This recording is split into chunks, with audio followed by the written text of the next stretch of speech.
Siapkan dirimu, karena setelah ini, cara pandangmu terhadap kesuksesan akan berubah total. Pernahkah kamu merasa terjebak, menunda-nunda sesuatu yang kamu tahu harus kamu lakukan, hanya karena belum mood atau belum siap? Mungkin itu adalah impian yang tak kunjung terwujud, tugas yang menumpuk, atau bahkan sekadar olahraga yang terus kamu tunda. Kalau iya, kamu tidak sendirian. Kita semua pernah mengalaminya. Tapi bagaimana jika saya katakan bahwa cara kita memahami motivasi selama ini itu keliru? Bagaimana jika kunci untuk membuka potensi terbesarmu bukanlah menunggu percikan api, melainkan menyalakannya sendiri? Penasaran? Mari kita selami bersama rahasia yang akan mengubah hidupmu. Motivasi, ilusi atau realita yang terbalik? Bayangkan ini, kamu ingin sekali punya tubuh ideal. Setiap pagi, kamu lihat baju lama yang sudah tidak muat, dan dalam hati berkata, besok deh, besok mulai olahraga.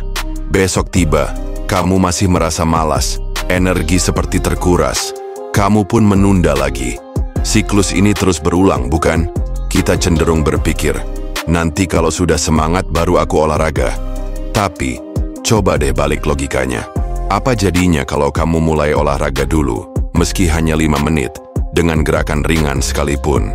Mungkin awalnya terasa berat, tapi setelah beberapa menit, detak jantung mulai cepat, keringat mulai keluar, dan tiba-tiba saja ada perasaan enak yang muncul. Bahkan mungkin kamu berpikir, ah tanggung nih, lanjutin 10 menit lagi. Nah, di situ kuncinya. Motivasi itu bukan datang sebelum tindakan, tapi justru muncul sebagai hasil dari tindakan itu sendiri. Pikirkan analogi sederhana ini. Kamu ingin mobilmu melaju. Apakah kamu menunggu mobil itu merasa bersemangat untuk bergerak?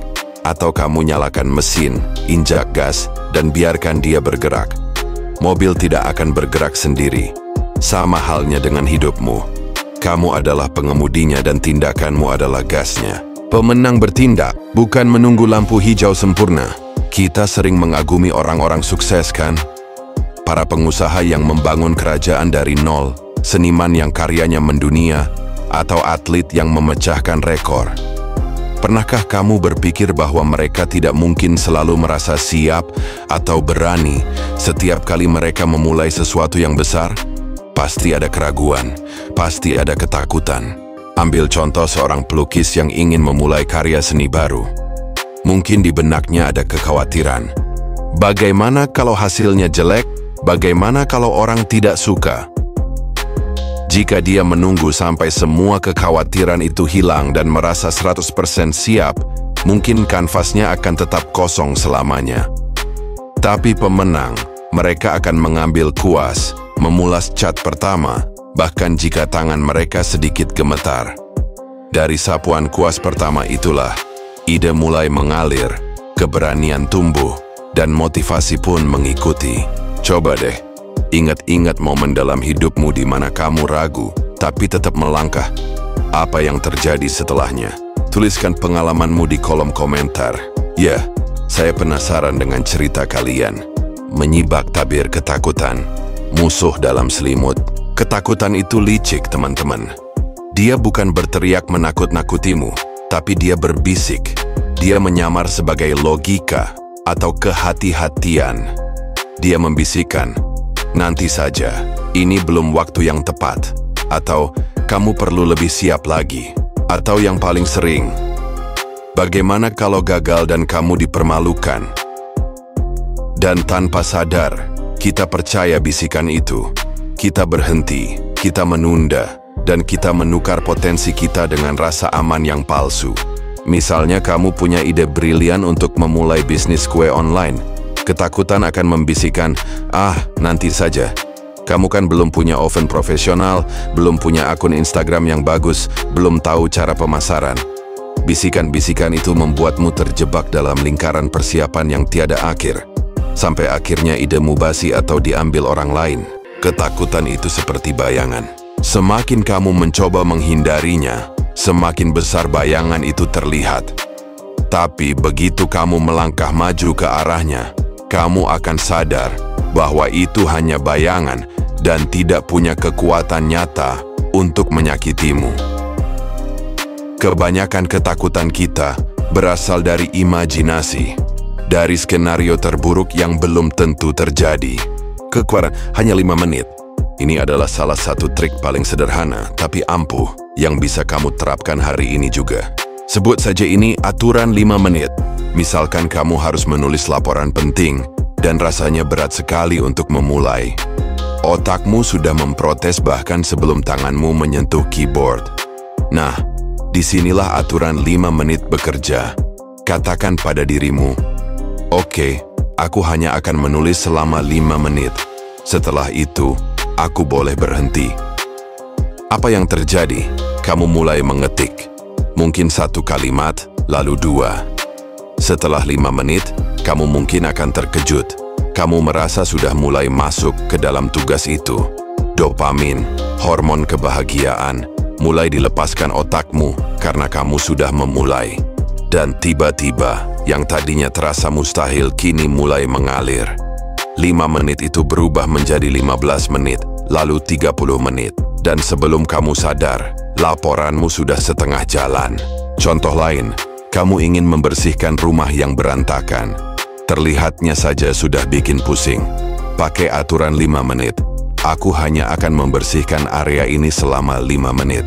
Setelah 5 menit, kemungkinan besar kamu akan melihat sedikit kemajuan. Dan itu cukup untuk memicu motivasi untuk melanjutkan. Jadi, daripada menunggu inspirasi, ciptakan saja inspirasimu sendiri dengan 5 menit pertama itu. Pernah coba trik ini? Bagikan pengalamanmu di kolom komentar.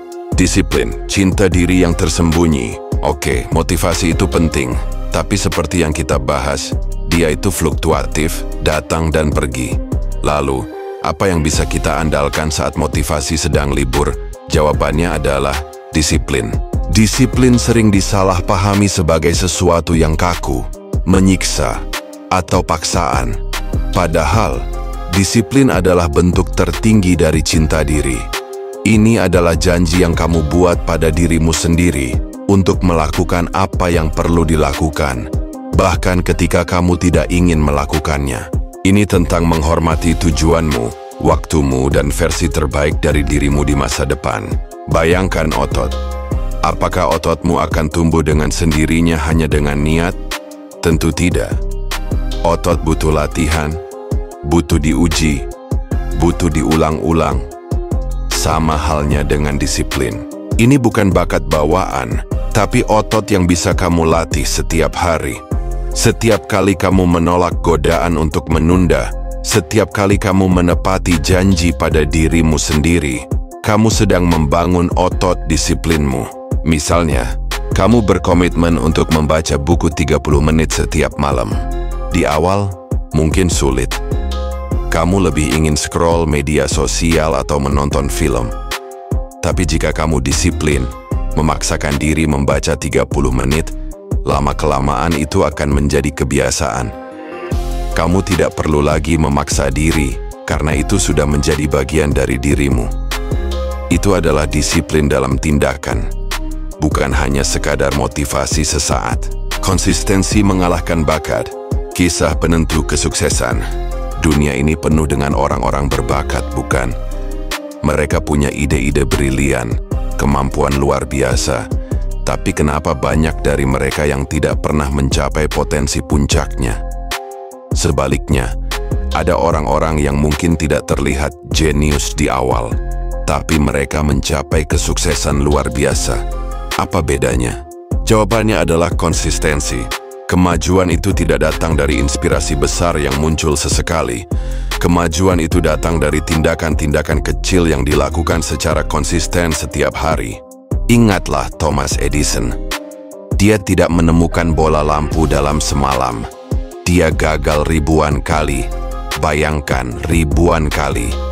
Jika dia hanya mengandalkan bakat atau inspirasi sesaat, mungkin kita masih hidup dalam kegelapan.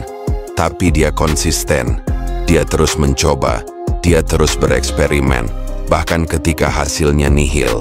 Itu adalah wujud konsistensi yang luar biasa. Misalnya kamu ingin belajar bahasa baru, kamu bisa saja punya bakat alami dalam bahasa, Tapi jika kamu hanya belajar saat mood atau saat ada motivasi tiba-tiba, kemajuanmu akan lambat. Bandingkan dengan orang yang mungkin tidak punya bakat alami, tapi dia konsisten belajar 15 menit setiap hari, tanpa absen. Siapa yang akan lebih cepat menguasai bahasa tersebut? Tentu saja yang konsisten. Ini bukan tentang menjadi yang paling jenius atau paling berbakat. Ini tentang siapa yang paling setia pada komitmen kecilnya setiap hari. Ini tentang siapa yang muncul, bahkan saat lelah. Ini tentang siapa yang berkomitmen, bahkan saat tidak ada semangat. Itu dia kunci dari orang-orang sukses yang kamu kagumi. Mulai hari gini hidupmu menanti. Jadi teman-teman, sudah saatnya kita berhenti menunggu. Berhenti menunggu motivasi turun dari langit seperti petir. Berhenti menunggu perasaan siap yang mungkin tak akan pernah datang. Kamulah yang harus menciptakan petir itu sendiri. Kamulah yang harus menyalakan mesinnya. Apa satu hal kecil yang bisa kamu lakukan hari ini, sekarang, detik ini juga, yang sudah kamu tunda terlalu lama? Kirim satu email penting. Melakukan satu panggilan yang menakutkan. Fokus penuh selama 10 menit pada tugas yang kamu benci. Kamu tidak perlu mengubah dunia. Kamu hanya perlu membuktikan pada dirimu sendiri bahwa kamu mampu bertindak. Ingat, tindakan yang tidak sempurna selalu lebih kuat daripada niat yang sempurna. Jangan biarkan hidupmu menjadi deretan penyesalan atas potensi yang tidak pernah terwujud. Bangunlah hidup yang kamu impikan, satu tindakan kecil pada satu waktu. Kalau kamu merasa video ini bermanfaat dan membuka wawasanmu, jangan ragu untuk like video ini. Share ke teman-temanmu yang mungkin membutuhkan dorongan ini. Dan yang terpenting, subscribe ke channel ini supaya kamu tidak ketinggalan video-video inspiratif berikutnya yang akan membantumu terus berkembang. Dan jangan lupa, tulis di kolom komentar, apa satu tindakan kecil yang akan kamu mulai hari ini. Aku tidak sabar mendengar ceritamu. Sampai jumpa di video selanjutnya.